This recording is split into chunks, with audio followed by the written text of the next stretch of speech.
Mark my word, motherfucker. Mark my motherfucking word. You gonna pay for this shit. I promise you. I should have knew. I should have knew it was gonna be some bullshit today. You gonna pay for this shit, bro. Hey friend, it's a Sunday morning. I just woke up. I'm eating pecan pie because I have an old soul and I'm drinking decaf coffee. I did not post last week. I'm going to explain why in this video. I'm a firm believer in signs from a higher being. Oh my God, a higher being, depending on what you believe in. Angel numbers, just things that are repetitive. You keep getting the same message on TV and commercials and advertisements and social media. I really take that personally. I think that those are messages to me. Lately, I've been seeing the same message, and I've been saying it on and off for the past, oh God, 10 years. The saying is, stop telling people your dreams and goals, because ultimately it can ruin it. If you tell me a secret, I'm not going to tell someone else. But I do gossip. I ain't gonna lie. I mean, everyone does. It's not just women don't just gossip. Guys gossip. Like barbershop talk is gossip. And also too, I've always been a very excitable person. Like when I was a kid, I would come to school after Christmas break and just tell everyone what Santa Claus brought me, not to brag, but because I'm happy, I'm excited. Like, look what happened to me.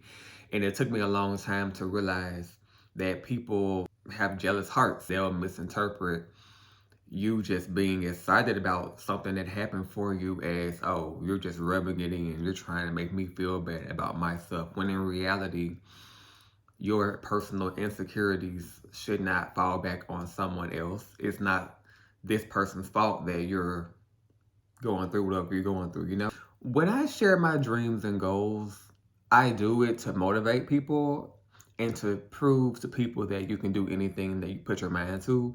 Human beings, us as human beings, are not meant to all be on earth doing the same shit. Billions of people on this earth is not meant to go to college and be successful after that. We're not all meant to go to the military or, what I'm saying, live paycheck to paycheck. Like, we're all like our own unique people.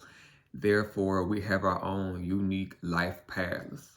And if you're afraid to follow that, then that's ultimately on you. You have to do soul searching and really face that, because the first step is always terrifying. But once you start walking, it's like, okay, I'm here now. Like, I'm not going to stop. It doesn't make sense to turn around and go back to where I started. A lot of people are terrified of taking that first step, and they never do. And a lot of them end up resenting people that did have the guts to take that first step. But instead of projecting that onto those people, you should really look into yourself, and maybe you'll be able to take that first step too, because it's never too late. I remember when I was in LA and I had first got into modeling. Apparently Coachella, they have all kind of different events at Coachella, like the Neon Carnival and all that stuff. It was gonna be some kind of like a runway show or something there too, this particular. Oh my God, why are you sliding? It was gonna be some type of runway show at Coachella one year in 2019, 2018.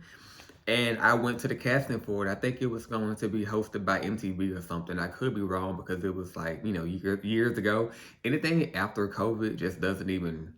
But anyways, I went to the casting. I don't even remember how I found out about it. It was some people there that went on to be on Love Island and stuff in the future.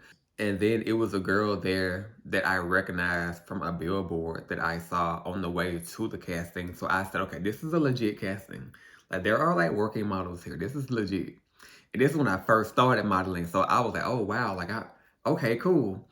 And so the whole process of how it went, whatever, it was a lot. And they ended up asking people to stay behind that they were interested in taking with them to Coachella to be in that show or whatever.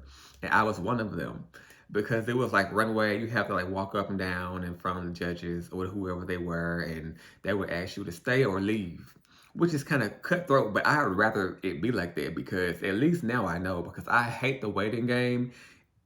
It was so humbling for me and just mentally traumatic to do a casting or submit myself to an agency, a campaign, or whatever.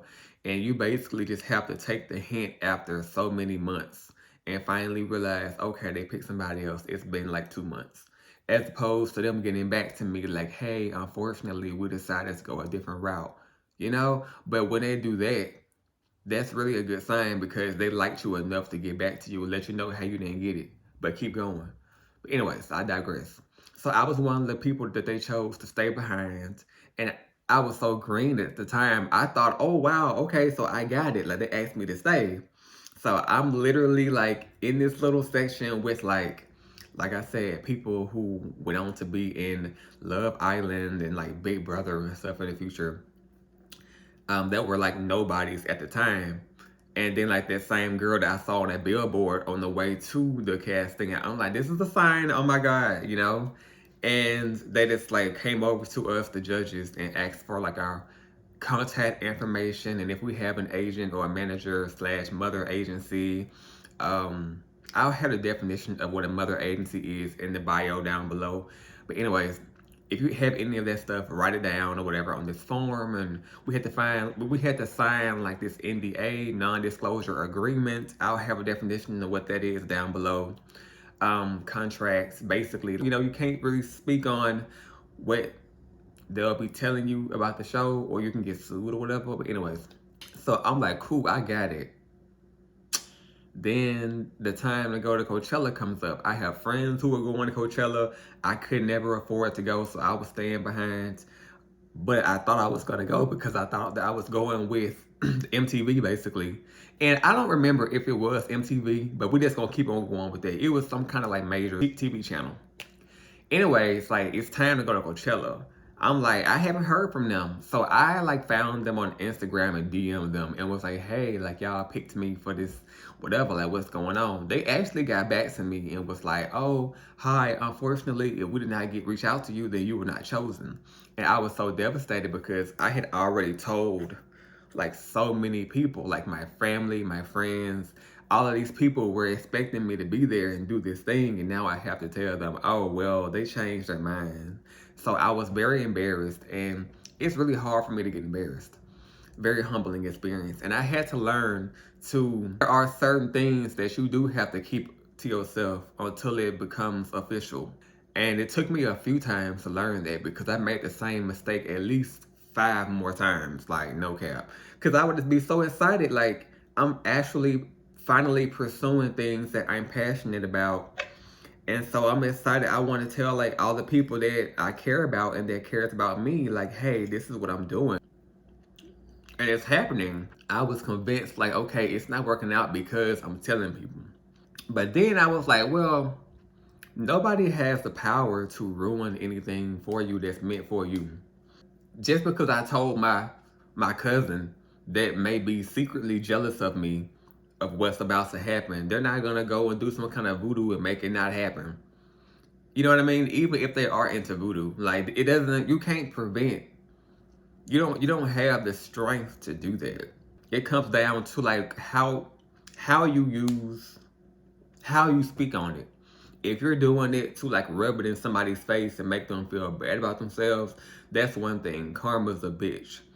But if you're just like, when I tell people things that's happening for me, it's to motivate them because literally like there's so many people around me, especially since I've been back in my hometown, like people that I care about, like my family, for example, they have such a negative mindset and they convince themselves that they don't deserve certain things because they feel that they were born into a disadvantaged life.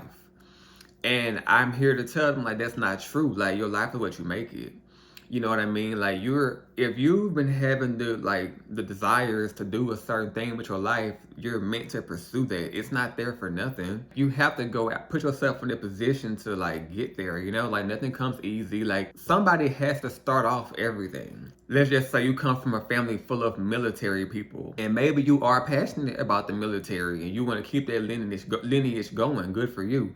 But somebody had to start that off. Like your great granddad had to be the first person to go to the military. Maybe his family didn't even want him to go.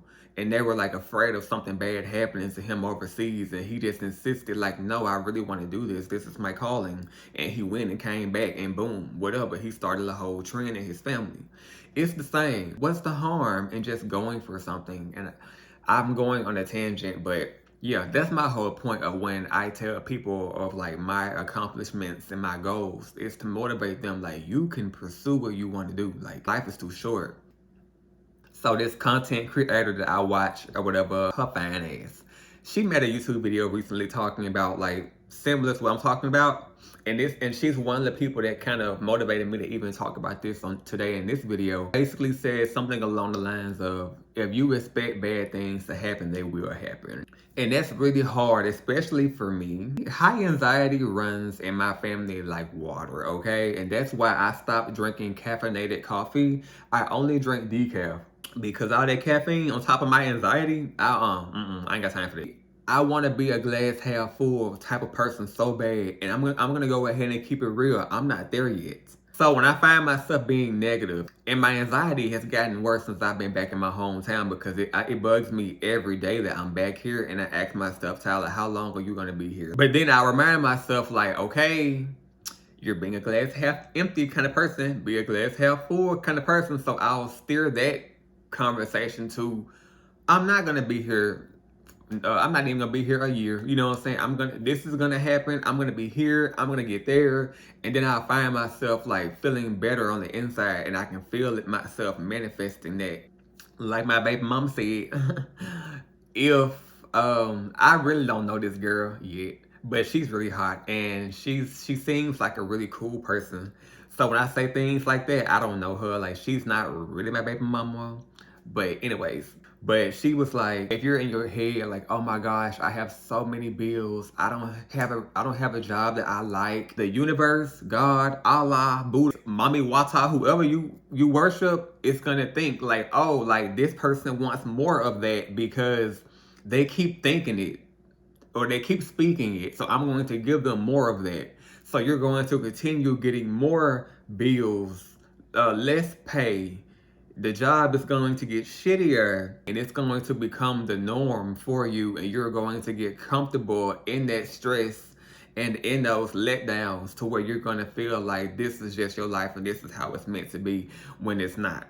That really had me thinking like, oh crap, wow, marry me.